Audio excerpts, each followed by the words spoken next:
Hi, this is Eric Allen on behalf of Aileron. In this interview, you'll hear from Joe Castellano Sr., an accounting professor who's also served as a director of public, private, and nonprofit organizations. And as he'll point out, controls can help you reduce surprises and keep your business on track. Well, my first question is, why are business owners surprised by their results? Okay, that's a great question. I think to answer that, we have to focus on what is the role and purpose of a performance measurement system. And I see performance measurement systems as serving three distinct purposes. First, we have scorekeeping. Secondly, attention directing.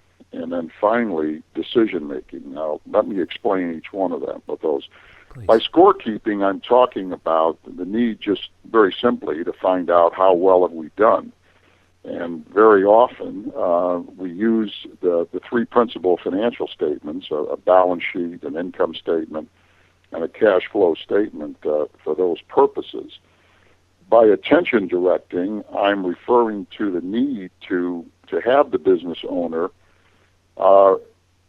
be able to see in the form of a metric system, some kind of performance measurement system, where he or she should be directing their attention. Where are the hot button issues beginning to emerge?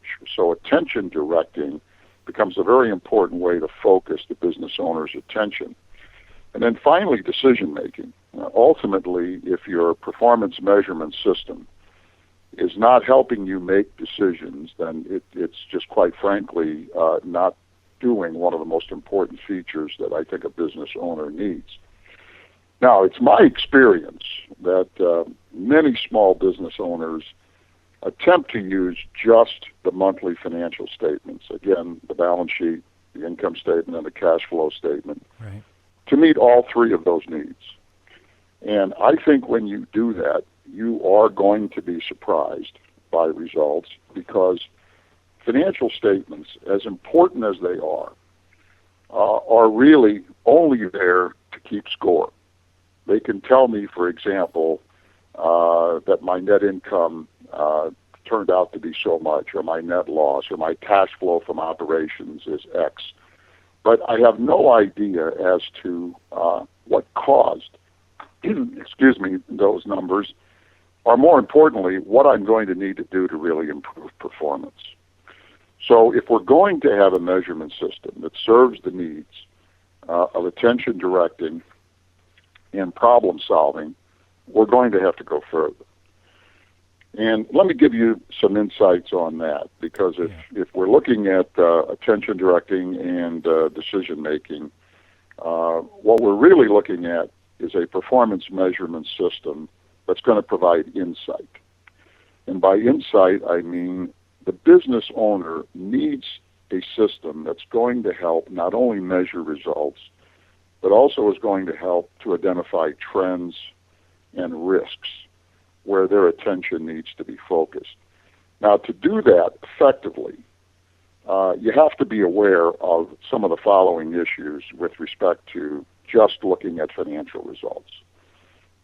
First, all financial metrics, all financial statements, as good as they are and important as they are all outcome measures. They are all focused on measuring where we've been. And in that sense, they're lagging indicators. Financial metrics simply do not provide the kind of leading indicators or key performance drivers that we need in order to be able to identify trends and risks in the marketplace. Okay. Secondly, by identifying your key performance drivers, what you're really doing is focusing your attention on those upstream decisions that you have made as an owner about how you're going to conduct business, which ultimately triggers the activities and the processes that you put in place to provide your products and services. And that ultimately those activities and processes are what's causing your costs. I like to tell business owners that all costs are caused. Nobody breaks into your business at night and spreads cost around. Right. Those costs are a direct result of the decisions that you made about how you're going to deliver your products and services, which caused activities and processes that you put in place to provide those products and services. And ultimately, that's what's causing your cost. That's what's driving your financial performance. Does that make sense? You see where I'm going with that? It does. Well, could you talk a little bit more about the importance of linking your performance measurement system with your business strategy? Yeah, absolutely. That's really a very, very key issue of linking metrics to strategy.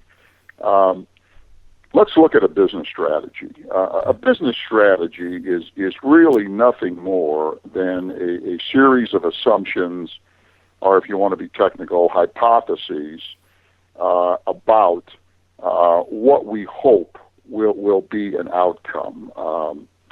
For example, if we do this, then this will happen. So as we design our strategy, we're really making a series of assumptions or hypotheses about how we think business operations and the policies we put in place will ultimately turn out. Mm-hmm. Now, the only way we're going to be able to find out, Eric, is if these hypotheses or if this strategy is going to work, is to be able to implement the strategy and then validate our assumptions through some measurement process. Let me give you a simple example. Please. Assume that we wanted to increase our gross margins to improve profitability. We sell a number of products or we offer a number of services, and we want to improve gross margin on those products or services in order to improve profitability. Now, we believe that the best strategy for doing this is going to be to increase the knowledge base, and therefore we invest in training of our salespeople.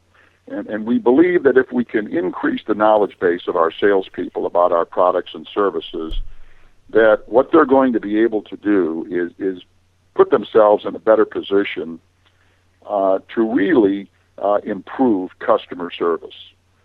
So our strategy becomes simply this. If we can improve the knowledge base of our sales force, they're going to know more about our products and services. If they know more about our products and services, they're going to have a better understanding. And if they have a better understanding, they're going to be able to do a better job of servicing our customers. Now, all of those assumptions are just that, assumptions. Yeah. We're going to put that strategy in place, but we have to measure. We have to measure whether or not that strategy ends up working. So we've got to link the strategy to our metric system. So in a sense, it becomes we develop a strategy, we identify key strategic objectives, we identify metrics to measure our progress along those objectives, and if everything goes well, we're going to end up with improved profitability, which will validate through the assumptions that we made and through the measurements that we take whether or not the strategy worked. So if you don't link strategy, objectives, and measurements, you have no way of validating the strategy. And that's where a number of other surprises come in, because we simply have no way to determine whether the strategy we've put in place is working if we don't link that metrics to that strategy.